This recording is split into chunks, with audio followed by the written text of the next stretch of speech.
मौजूद हूँ इस वक्त जंतर मंतर पर और 18th डे हो चुका है आमरण अनशन को सोनम वांगचुक के। और आज चंद्रशेखर आज़ाद और कुछ क्रिएटर्स और कुछ बड़े बड़े पत्रकार भी अब आने शुरू हो गए। बहुत से सवाल उस पर आएंगे, लेकिन ये सर हैं जो आज पहली बार प्रोटेस्ट में आए, इनसे बातचीत करेंगे। आप क्या विचार है आपका इस प्रोटेस्ट? मेरा यही विचार है कि मैं अपनी एक स्टोरी से, एक पोएम से अपनी बात स्टार्ट करना चाहता हूँ कि जलते घर को देखने वालों, फूंस का चप्पर आपका है और आग के पीछे तेज हवा है, आगे मुकद्दर आपका है। और उसके कत्ल पर मैं भी चुप था, मेरी बारी अब आई, और मेरे कत्ल पर आप भी चुप हो, अगला नंबर आपका है। ये सिस्टम हम सबको खा जाएगा, किसान हो, स्टूडेंट हो, औरत हो, महिला हो, कोई भी हो, ये सिस्टम किसी को नहीं छोड़ने वाला। आज 30 से 40 स्टूडेंट सुसाइड कर चुके हैं सिस्टम की वजह से। कोई रिस्पॉन्सिबल नहीं है। मैं खुद यूपीएससी एस्पिरेंट हूँ, 5 अटेम्प्ट में दे चुका हूँ। मैंने इंटरव्यू फेस करा है स्टेट पीसीएस का, Uttar Pradesh public service commission का। मैं इंटरव्यू फेस करके आ चुका हूँ। मैंने 2 बार मेंस लिखे हैं। अब की बार इतना अनप्रिडिक्ट पेपर आ गया, खुद यूपीएससी चेयरमैन आके बोलता है कि हमने पेपर यहाँ से, उसको खुद बताना पड़ रहा है कि मेरे रिसोर्सेज ये हैं। स्टूडेंट्स किस चीज़ से प्रिपरेशन करेगा? उसके पास पीवाईक्यूज़ हैं, उसके पास सिलेबस हैं। 35 साल के हम पीवाईक्यूज़ करके जा रहे हैं, out of syllabus, out of PYQs paper को फेंक दिया जाता है। उसका रिस्पॉन्सिबल कौन है? 58 पेज का पेपर 2 घंटे में, इतना थियोरिटिकल पेपर वो देते हैं, इतना थियोरिटिकल पेपर वो बनाते हैं। वो अगर बच्चा उसे करने बैठे, चैट जीपीटी एआई से भी पेपर नहीं हो पा रहा है, तो उसका रिस्पॉन्सिबल कौन है? जब टीचर भी आपका पेपर सोल्व नहीं कर पा रहे हैं, तो उसका रिस्पॉन्सिबल कौन है? अगर आज बच्चे सुसाइड कर रहे हैं, बच्चों का गवर्नमेंट सीट नहीं मिल पा रहा है, तो उसका रिस्पॉन्सिबल कौन है? कौन है इसका रिस्पॉन्सिबल? एजुकेशन मिनिस्टर बोल चुके हैं कि ये जो प्रोटेस्ट हो रहा है ये दहशतगर्दों का प्रोटेस्ट है और ये बी टीम है। मैं यूपीएससी एस्पिरेंट हूँ। मैंने हिस्ट्री पढ़ा और प्रॉपर सही ढंग से मैंने एंशिएंट, मेडाइवल और मॉडर्न पूरा हिस्ट्री पढ़ा है। अगर आप इनकी आइडियोलॉजी आप देखोगे, बीजेपी, आरएसएस, विश्व हिंदू परिषद, आप इनकी आइडियोलॉजी उठा के देखोगे तो भगत सिंह हो, सुखदेव हो, राजगुरु हो, ये जितने भी इस देश में क्रांतिकारी लोग हुए, यहाँ तक कि महात्मा गांधी जी भी, इन्होंने उन लोगों को भी देशद्रोही बताया। हम तो चीज़ ही क्या है, इनका लोगों का काम है, जो आज देश में सत्ता में बैठे हुए लोग हैं, उनका काम है हम लोगों को देशद्रोही बताना। हमें काम करना है अपने डेमोक्रेटिक हथियार के साथ, हमें काम करना है अपने संविधान के साथ, हमें अपने संविधान को बचाना है। उसके लिए चाहे हमें अपनी जान भी देनी पड़े, अपना माल देना पड़े, हमें सब कुछ कुर्बान करना पड़े, लेकिन हम अपने देश के भविष्य, अपने देश के युवा, अपने देश की महिलाओं को, हम उन सबको बचाने के लिए 24/7 अवेलेबल है।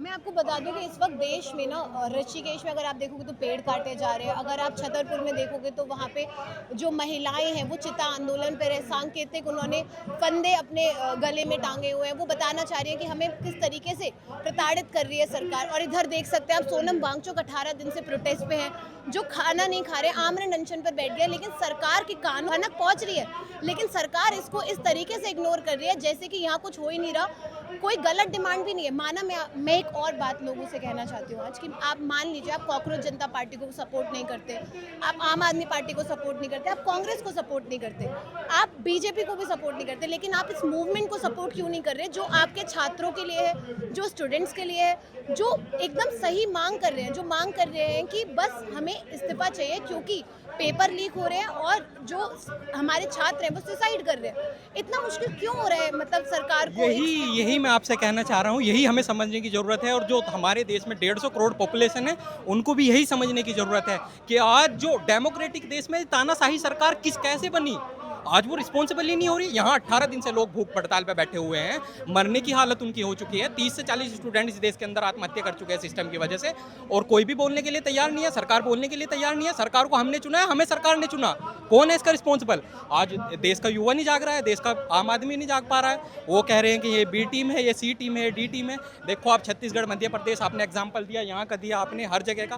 कहीं पे चले जाओ, आप लद्दाख में चले जाओ, मिडिल ईस्ट में चले जाओ, मणिपुर में चले जाओ, सब जगह का सिचुएशन बुरा हाल हो चुका है। सरकार रिस्पॉन्सिबल ही नहीं हो पा रही है, सरकार जिम्मेदारी नहीं ले रही है, सरकार कुछ बोल ही नहीं रही है उन सब के लिए आके। लेकिन इसमें कुछ लोगों की भी मैं गलती मानूंगी, क्योंकि लोग जो है ना हीरो बना देते हैं। जैसे मिनिस्टर्स को, उन्होंने नेताओं को उन्होंने अपना भगवान समझ रखा है, माए बाप समझ रखा है, उनके खिलाफ वो सुनते नहीं। अभी भी 18 दिन के आमरण अनशन के बाद भी सोनम वांगचुक को किस किस तरीके की बातें सोशल मीडिया पे की जा रही है, मतलब वो देशद्रोही है, वो ऐसी बातें कर रहे हैं। मैम आप ये बताओ, आप तो एक रिपोर्टर जर्नलिस्ट हो, मैंने भी जर्नलिज्म किया है, मैंने IMC Indian institute of mass communication से जर्नलिज्म किया है। जर्नलिज्म या डेमोक्रेसी का मतलब क्या है? क्या है लोकतंत्र का मतलब? लोकतंत्र का मतलब ही यही है कि गवर्नमेंट जो है वो तानाशाही नहीं है, वो रिस्पॉन्सिबल है पब्लिक के लिए। वो रिस्पॉन्सिबल है। आज लोग मर रहे हैं, कोई रिस्पॉन्सिबिलिटी नहीं है। आज लोग आमरण अनशन कर रहे हैं, कोई रिस्पॉन्सिबिलिटी नहीं है, कोई कुछ नहीं बोल रहा। आतंकवादी और एंटी टेररिस्ट बता दिया जाता है कि उन्हें अनपढ़ एक जाहिल इंसान एंटी टेररिस्ट बता रहा है, उसे कुछ पता ही नहीं है।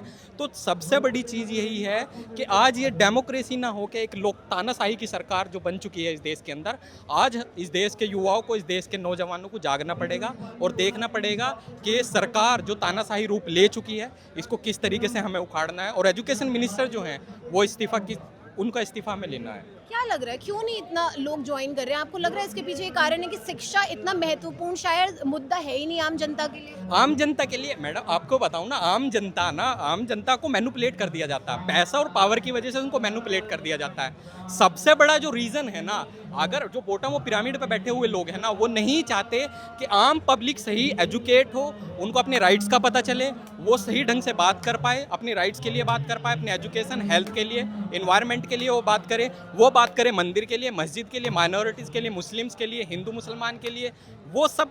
क्योंकि पॉलिटिकली इनका एजेंडा है, पॉलिटिकली उनको तो गद्दी पे बना रहना है, चाहे उनको मंदिर तोड़ने पड़े, मस्जिद तोड़नी पड़े, कुछ भी करना पड़े, उनको तो राजनीति में रहना, उनको सत्ता में रहना है। लेकिन आम पब्लिक ये नहीं समझ पाती कि किस तरीके से हमें यहाँ पे काम करना है, किस तरीके से हमें अपने राइट्स के लिए अवेयर होना है, किस तरीके से हमें बात करनी है। सरकार को हमें रिस्पॉन्सिबल बनाना है। ये एक डेमोक्रेटिक देश है, ना कि एक तानाशाही देश है। यहाँ पे लोकतंत्र है, संविधान है, संविधान के अकॉर्डिंग सरकार चलेगी। संविधान के अकॉर्डिंग अगर जवाबदेही नहीं है किसी भी चीज़ को तो उसे उखाड़ फेंको, उसका कोई मतलब नहीं है इस डेमोक्रेटिक सरकार में। अच्छा, जैसे एक बात मैंने नोटिस करी, 18 दिन से ज़्यादा होने वाले अब आमरण अनशन को। जो पत्रकार हैं बड़े और जो क्रिएटर्स हैं वो अब आने शुरू हो गए। क्या 18 दिन से पहले ये एक भी दिन इम्पोर्टेंट नहीं था कि मतलब एक इंसान भूख हड़ताल पे बैठे है? उससे पहले ये इम्पोर्टेंट नहीं था? 18 दिन होते ही सारे बड़े बड़े पत्रकार। आपको बताओ ना, ये जो सोशल मीडिया इन्फ्लुएंसर होता है या कोई भी होता है, इनको कंटेंट चाहिए।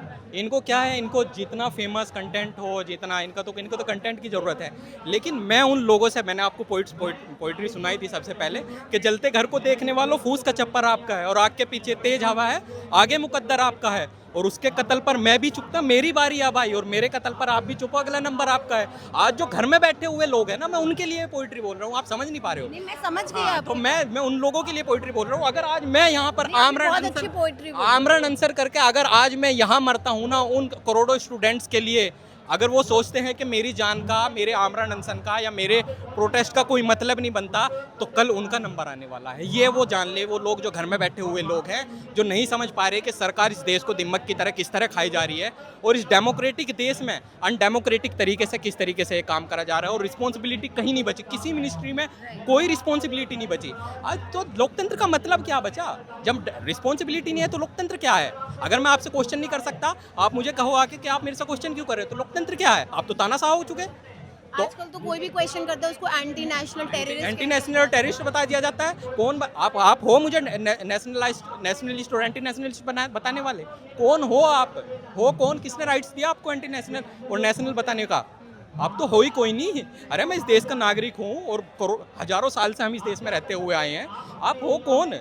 नेशनल और एंटी नेशनल बताने वाले? कोई भी आता है माइक पे एंटी नेशनल, किसी को भी आके उसकी नागरिकता बता के चला जाता है, किसी को भी आके जन्म प्रमाण पत्र, मूल निवास प्रमाण पत्र दे के चला जाता है। पता सता कुछ है नहीं किसी को भी, कोई भी आ रहा है कुछ भी बोल के जा रहा है। अच्छा, लोग एक और बात कर रहे हैं इस प्रोटेस्ट के बारे में, जैसे कुछ लोग कह रहे हैं बिखर रहा है प्रोटेस्ट, जिस तरीके से सबको स्टेज की तरफ होना चाहिए, बात करनी चाहिए, लेकिन लोग बट गए हैं कंटेंट बनाने में। क्रिएटर आ रहे हैं तो उसके पीछे लग गए, उनकी वीडियो बना रहे हैं, उनको शूट कर रहे हैं, या कोई बड़ा पत्रकार आ रहा है तो उनके पीछे फौज भागे जा रही है। तो वो लोग कुछ कह रहे हैं कि ये बट गया है अनशन, आपको लगता है? अरे बटना, यही तो मैं आपको बता रहा हूँ, यही हमें समझने की ज़रूरत है। अगर जिसने देखो, मैच्योरिटी क्या है, मैच्योरिटी परिपक्वता यही है। अगर आप लॉजिकली समझ पा रहे हैं ना, ये जो बटना है, बी टीम है, एंटी नेशनल है, ये वर्ड्स आम हैं। कहीं भी किसी भी मूवमेंट में आप जाओ, कहीं भी जाओ, अंग्रेजों के टाइम पे भी यही हुआ। भगत सिंह, सुखदेव, राजगुरु, बिस्मिल खान, ये जितने भी क्रांतिकारी इस देश के अंदर हुए, उन्हें भी सब यही कहा गया। अभी कहते हैं मूवमेंट का मतलब क्या है? ये नौजवानों का मूवमेंट, जेनजी का मूवमेंट है, ऐसे ही चलेगा, ये तो होना ही ऐसे है। आप कहते हो कि तो बट गया, आधे वहाँ बैठे हुए, आयसा वाले, SFI वाले वहाँ पे हैं, ये यहाँ पे बैठे हुए हैं, ये इसका कोई मतलब नहीं बनता, ये बेफजूल की बात है। आपका क्या नाम है? मेरा अब्दुल मलिक नाम है। कहाँ रहते हैं आप? मैं यहीं द्वारका में रहता हूँ, प्रॉपर में रहने वाला, वेस्ट यूपी मुजफ्फरनगर से हूँ।